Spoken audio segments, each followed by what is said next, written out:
Assalamualaikum warahmatullahi wabarakatuh. Perkenalkan, nama saya Putri Anggraini Hasibuan, mahasiswa Universitas Islam Negeri Sumatera Utara, Fakultas Dakwah dan Komunikasi, Program Studi Manajemen Dakwah. Pada kesempatan ini, saya sedang melakukan tugas mata kuliah Praktikum Manajemen Lembaga Dakwah, yaitu melakukan wawancara sekaligus dokumentasi kegiatan pada sebuah lembaga dakwah yang berperan di tengah masyarakat. Pada kesempatan ini, saya memilih lembaga dakwah yaitu Yayasan Madrasah Islamiyah yang ada di Medan Tembung, tepatnya di Jalan Suluh.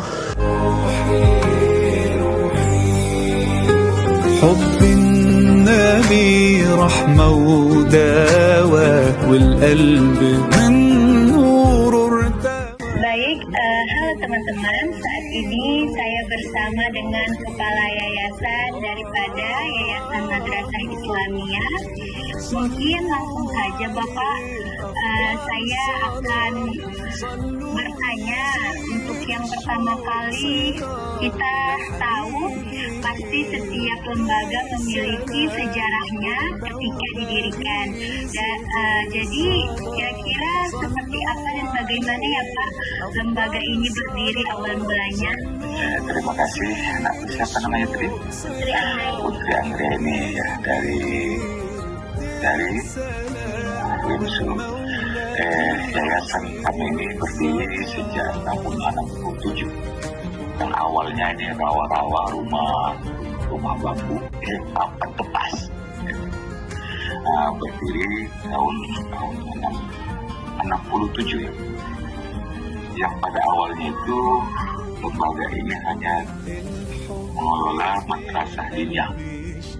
Sampai 6 tahun ya, diniyah takmiliyah, diniyah wusto itu selama 6 tahun siswanya cukup banyak. Perkembangan sampai 500 siswanya, luar biasa. Tapi dengan perjalanan waktu, MDA yang begitu banyak siswanya, akhirnya semakin tahun sampai 2002 itu sangat menyusut sekali karena adanya lembaga-lembaga formal. Nah, itu lembaga non formal dan karena SD itu semakin lama masa belajarnya, akhirnya anak-anak yang SD sebagai objeknya tidak lagi sekolah di madrasah diniyah takmiliyah itu.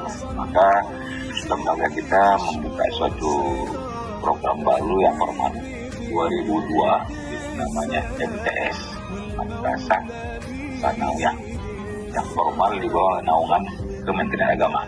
Nah, kira-kira apa ya Pak visi misi Yayasan Madrasah ini hingga dari dulu hingga saat ini, ataupun mungkin ada perubahan atau tetap gitu? Visi yayasan ini cukup visinya ada 5 teman. Memiliki meningkatkan keimanan yang mantap ya, melaksanakan syariat Islam. Jadi anak-anak kita ini misi yang pertama, bagaimana mereka memahami ajaran Islam dan melaksanakannya dalam kehidupan nyata. Maka sejam 10 nanti pada suatu duhanya zuhurnya berjamaah dan mau masuk ke dalam itu membaca Fatihah dulu sekali, berdoa itu, baca ayat-ayat pendek, namanya meningkatkan ketakwaan ya, itu mampu berpikir aktif, kreatif ya, dan bisa menyelesaikan masalah. Jadi masalah apapun yang dihadapi mereka itu kita akan bantu sehingga selesai.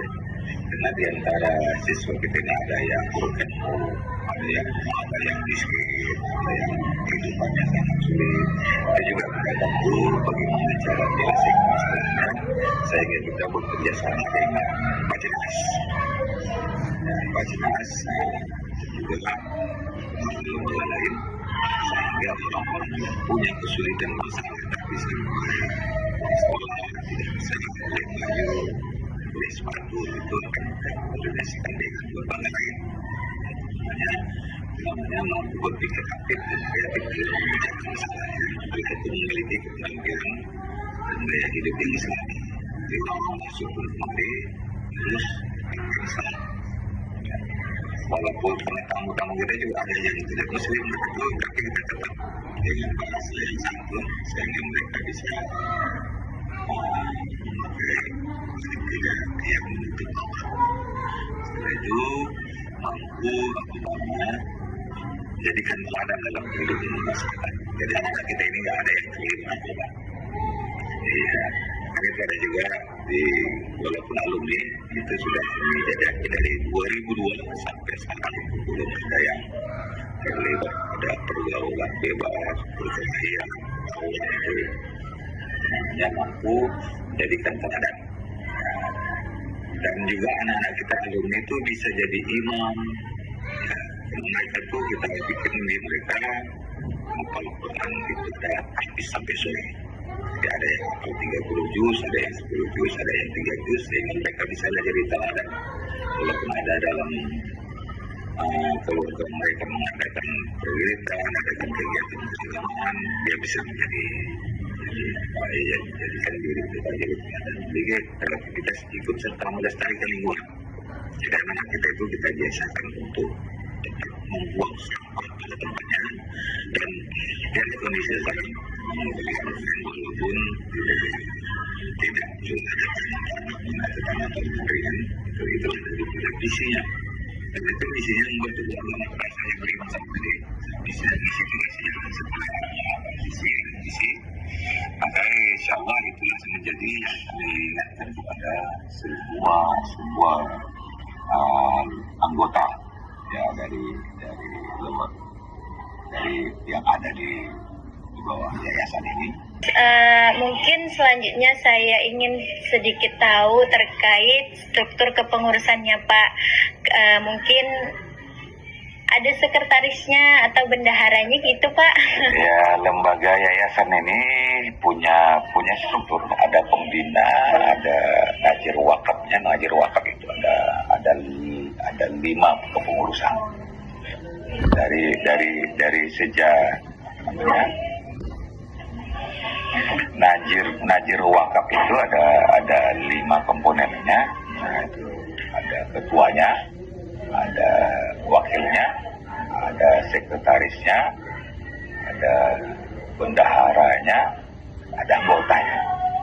Jadi lembaga najir wakaf namanya, karena setiap lembaga wakaf itu harus dibawa ke BWI, Badan Wakaf Nasional Indonesia. BWI namanya ya, Badan Wakaf Nasional ya. Baik, mungkin selanjutnya untuk sedikit informasi terkait dana itu Pak bagaimana? Untuk pembiayaan operasional ini ada yang dari pemerintah. Kalau siswa itu namanya dana BOS. Kalau dari swadaya, dibantu oleh swadaya sebagian, itulah namanya SPP. SPP-nya nggak kalah banyak-banyak, tapi kan walaupun kita belajar dari pagi sampai sore, gurunya sampai 24 orang, ya, tapi tetap bisa berjalan. Jadi kalau dengan semakin banyak murid, siswa, semakin banyaklah penghasilan mereka. Jadi kalau semakin sedikit, maka dia semakin sedikit. Seperti madrasah diniyah takmiliyah, bisa dia akhirnya semakin mengecil, itu karena kondisi pendidikan sekarang, karena dia non formal, maka semakin hari semakin sedikit. Maka diformalkan dia, barulah mulai pembiayaannya dari operasional sekolah dan dari swadaya masyarakat.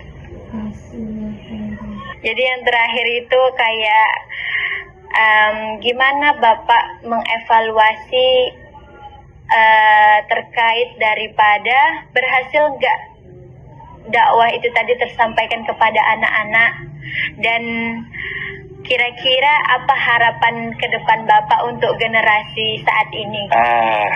Cara evaluasi itu namanya ada monitoring, ya. Monitoring, supervisi itu setiap 1 semester itu guru di supervisi supervisi itu bagaimana ketercapaian apa yang disampaikan, apa yang diinginkan oleh lembaga ini, sehingga guru yang menerima amanah bisa menyampaikan silabus-silabus yang diberikan sesuai dengan yang ditargetkan. Namanya setiap bulan itu ada guru yang supervisi. Setelah itu ada tingkat lanjutnya. Ada tingkat lanjutnya memang. Kalau di mana kekurangannya, apa yang dibutuhkan, ya, kita harus siapkan apa yang mau diinput dulu. Ya, alat media pembelajarannya saya siapkan apa namanya, infocus, alat medianya, sehingga ketercapaian dari kurikulum itu bisa terlaksana. Apa namanya, biaya-biaya juga kita siapkan. Jadi, harapannya ya bagaimana ya generasi anak, bagaimana anak yang keluar alumninya bisa menjadi tauladan, bisa menjadi yang terbaik, sehingga masa depan mereka lebih baik dari masa depan yang sudah kita lalui. Jadi bagaimana anak generasi kita memang anak yang betul-betul beriman, taat kepada Allah, membahagiakan orang tuanya, dan bisa meneruskan perjuangan mengisi kemerdekaan ini menjadi orang yang terbaik mengurus bangsa ini. Dan itu bukan hanya agama, tapi mereka adalah generasi yang terbaik. Itulah kerja keras kita sebagai guru. Itulah namanya dikatakan pahlawan tanpa jasa. Tidak, ya, tidak siap mengorbankan waktu kita mulai dari jam 7 sampai jam 4 sore baru pulang dari sini. Ya, luar biasa kan? Luar biasa kan? Apa tujuannya? Bagaimana generasi kita ini lebih baik ke depan? Informasinya sudah sangat-sangat cukup dan banyak ya Bapak. Mohon maaf juga sebelumnya karena mungkin pertanyaan terlalu banyak. Mungkin untuk sesi wawancaranya teman-teman cukup sampai di sini karena semua aspeknya juga sudah dijawab. Nanti selebihnya saya yang juga akan menerangkan. Baik, terima kasih.